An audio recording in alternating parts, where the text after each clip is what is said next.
Di antara keindahan akhlak seorang muslim adalah sabar. Dan sudah pernah saya jelaskan sabar masuk dalam 3 keadaan. Sabar dalam mengerjakan ketaatan. Duduk di majelis ilmu seperti ini. Puasa, sholat, zakat, bakti sama orang tua. Apalah, itu semua kesabaran, butuh kesabaran. Yang kedua sabar dalam meninggalkan kemaksiatan. Sudah sering saya ulangi nih, kita punya peluang berzina, kita punya peluang berbohong, kita punya peluang menipu orang. Kita punya bisa buat apa saja. Tapi pada saat peluang itu datang, sabar, tolak. Karena pasti terlintas di benak kita, nggak mungkin. Setiap orang pasti punya peluang berzina, bohong, segala macam. Tapi dia sabar. Dan yang ketiga, sabar dalam cobaan harian. Kata beliau di antara keindahan akhlak seorang muslim adalah sabar dan tegar menghadapi gangguan karena Allah subhanahu wa ta'ala. Kesabaran adalah menahan diri dari hal-hal yang tidak disukai. Atau tegar menghadapi hal-hal yang tidak disukai dengan rela dan pasrah. Kalau sudah terjadi berarti ada sesuatu yang Allah inginkan. Dan memang teman-teman, cobaan kalau datang tidak terprogram. Antum bangun tidur sakit. Kita nggak ada salah sama orang nggak kenal, dia fitnah kita. Dia gibah, caci maki, biarin aja. Tidak apa-apa. Yakinlah pada saat itu Allah sedang memberikan sesuatu dari dia. Baik itu pahalanya diberikan kepada kita, baik juga ada dosa-dosa kita yang dimaafkan karena perilaku yang dia lakukan itu. Seorang muslim menahan dirinya dari hal yang tidak dia sukai seperti bersusah payah melaksanakan ibadah dan taat kepada Allah. Ini saya bilang tadi sabar pertama, sabar dalam mengerjakan ketaatan. Konsekuensi dalam menjalankannya, menahan diri jangan sampai bermaksiat kepada Allah SWT yang maha tinggi lagi maha luhur. Dan benar-benar enggan mendekatinya. Ini yang kedua, sabar dalam meninggalkan kemaksiatan. Meskipun secara naluri nafsunya menginginkan dan tergiur olehnya. Kita pasti tergiur. Ada lawan jenis, punya kecantikan, punya kegagahan, ajak berzina, tapi sabar. Nabi Yusuf AS digoda oleh Ratu Mesir. Sabar. Beliau berusaha untuk menahan itu. Ia juga menahan diri dari cobaan yang menimpahnya. Ini cobaan yang ketiga. Ini sabar yang ketiga. Sabar dalam cobaan harian. Sehingga tidak berputus asa atau membenci. Karena menurut ahli hikmah atau orang bijak bersedih atas hal yang telah berlalu adalah penyakit. Sedangkan bersedih atas hal yang sedang terjadi akan melemahkan akal. Dan benci kepada takdir adalah mencela Allah.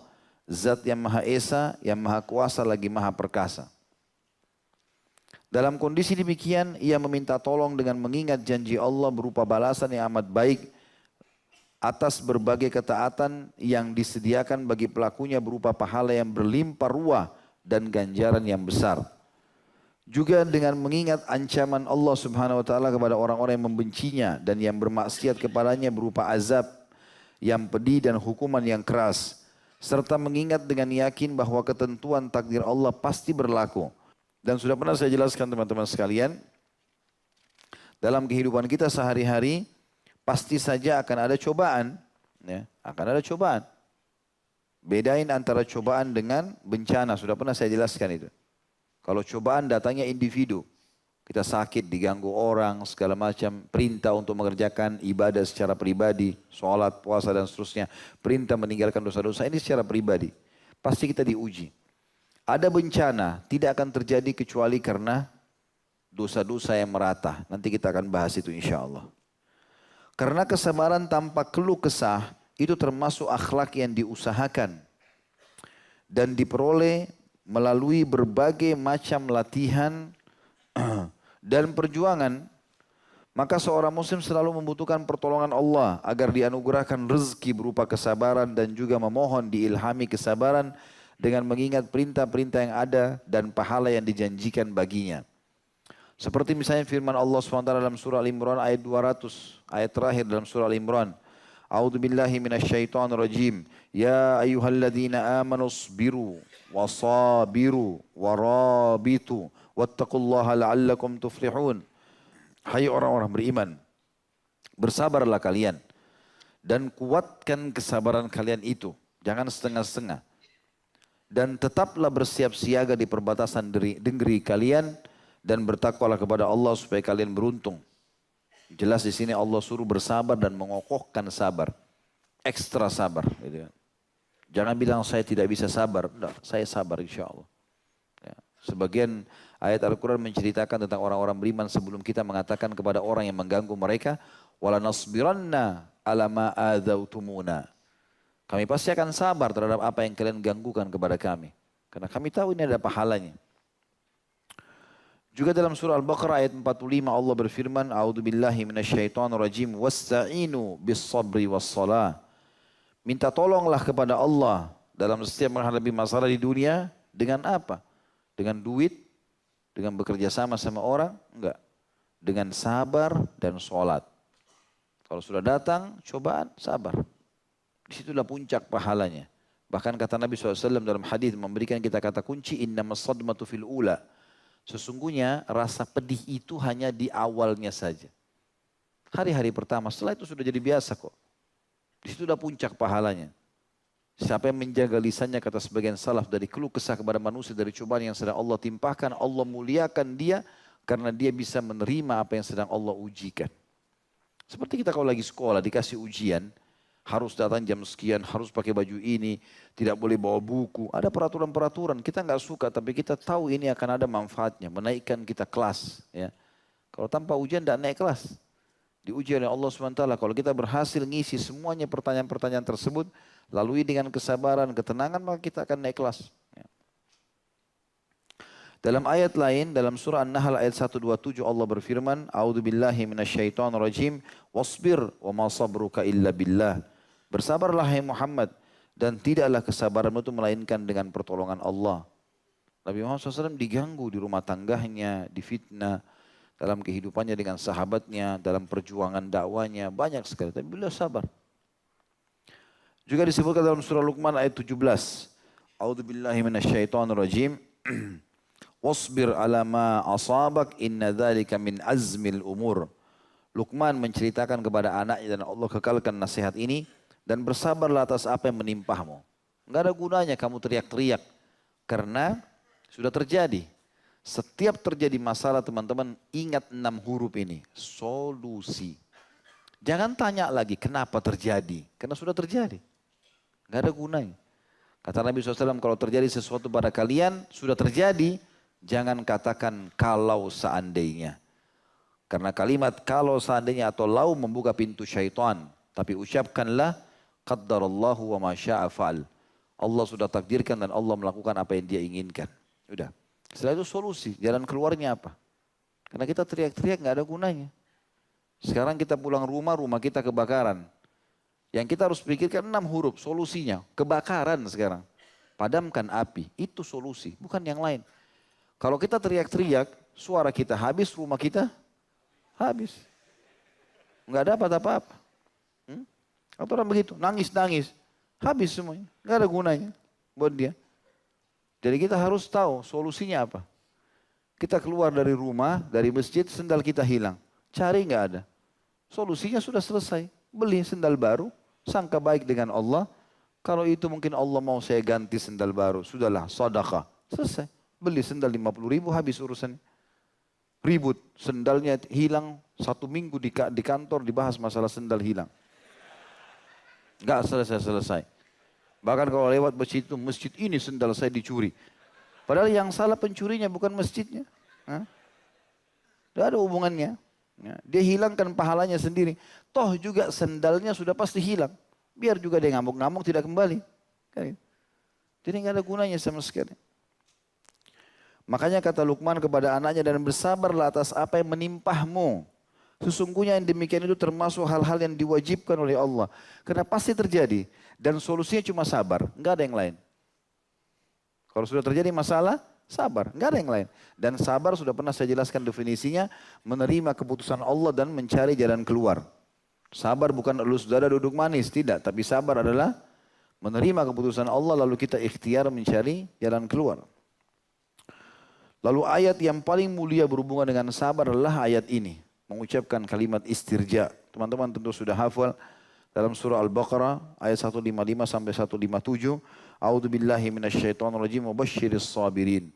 Sampaikan berita gembira kepada orang-orang yang sabar. Kok orang sabar pasti hadapi masalah? Kok ada berita gembiranya? Allah mengatakan, alladzina idza asabathum musibatun qalu inna lillahi wa inna ilaihi raji'un. Mereka apabila ditimpa musibah mereka mengatakan inna lillah, kami milik Allah, wa inna ilaihi raji'un, dan kepadanya kami akan dikembalikan. Kalau kita ucapkan kalimat ini namanya istirja, Allah bilang ulaika, mereka itulah, alaihim salawatu min rabbihim wa rahmah, mereka akan mendapatkan jalan keluar dari Tuhan mereka dan juga rahmat, karunia yang luas, ya, rezeki. Wa ulaika humul muhtadun, mereka lah orang-orang yang mendapatkan petunjuk. Kata ulama ini dalil yang paling nyata tentang akan adanya cobaan individu. Mau nggak mau, tidak akan pernah ada seseorang di antara kita yang tidak kena penyakit. Akan melalui prosesi-prosesi, ditipu orang lah, difitnah lah, digibah lah. Dan beruntunglah orang yang faham konsep ini dari awal, dia tahu dia suruh bersabar. Setiap orang yang mengganggu antum, yakin langsung pada saat itu Allah sedang menginginkan kebaikan. Orang ini penyebabnya saja. Cuma penyebab. Ada orang utang gak bayar, kita sudah tagih gak mau bayar. Kita harus sangka baik dengan Allah. Allah mau menginginkan sesuatu nih. Dengan kejadian ini Allah inginkan sesuatu. Pasti karena ini diangkat derajat. Nggak mungkin tidak. Dan tentu para ulama salaf dari sahabat dan tabi'in sudah menukil beberapa kalimat-kalimat hikmah mengatakan makin berat cobaan seseorang maka makin besar nikmat yang sedang menunggunya di ujung cobaan tersebut. Jadi pasti akan ada sesuatu. Jadi kalau antum merasa cobaan antum berat sekali dan antum bisa bersabar berarti akan ada sesuatu yang antum dapatkan di sana di ujung cobaan tersebut sesuatu yang besar pula. Kemudian dalam surah An-Nahl ayat 96 juga Allah berfirman A'udzu billahi minasyaitonir rajim wa lanajziyannal ladzina sabaru ajrahum bi ahsani ma kanu ya'malun. Dan sungguhnya kami pasti akan memberikan balasan kepada orang-orang yang sabar dengan pahala yang lebih baik dari apa yang telah mereka kerjakan. Artinya balasannya akan sangat besar.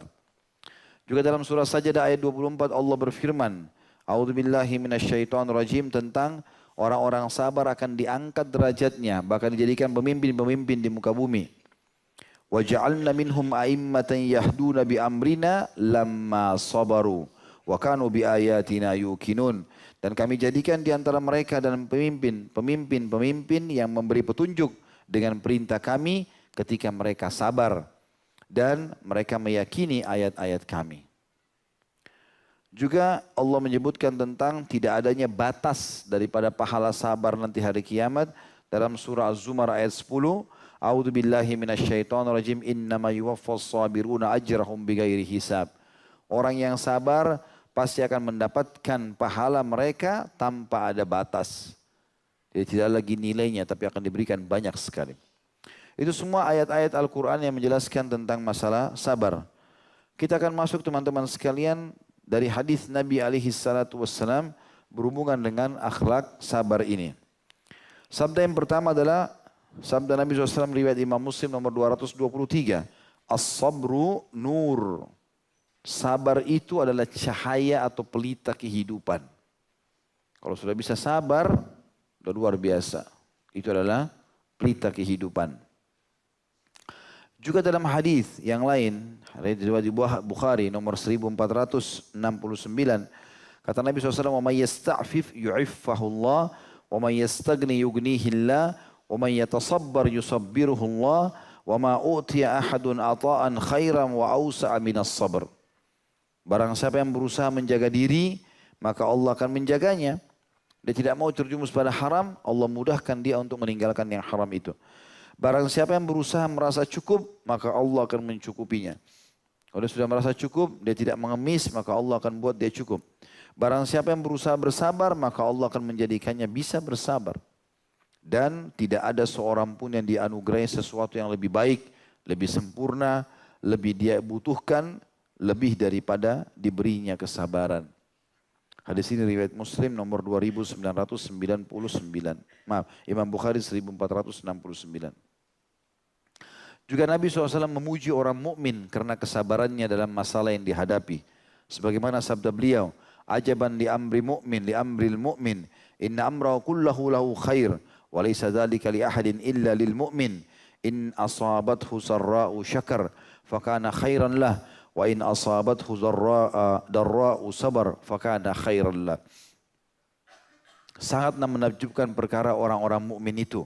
Sesungguhnya seluruh urusannya pasti baik baginya. Kalau sudah sampai pada level keimanan tinggi dia begini. Dan tidak ada demikian itu, tidak memiliki kecuali orang mukmin saja. Yaitu bila mereka mendapatkan kesenangan, mereka selalu bersyukur. Dan itu baik buat dia. Dan bila dia ditimpa bencana atau cobaan, maka dia selalu bersabar dan itu juga baik untuk dia. Hadis riwayat Muslim nomor 2999.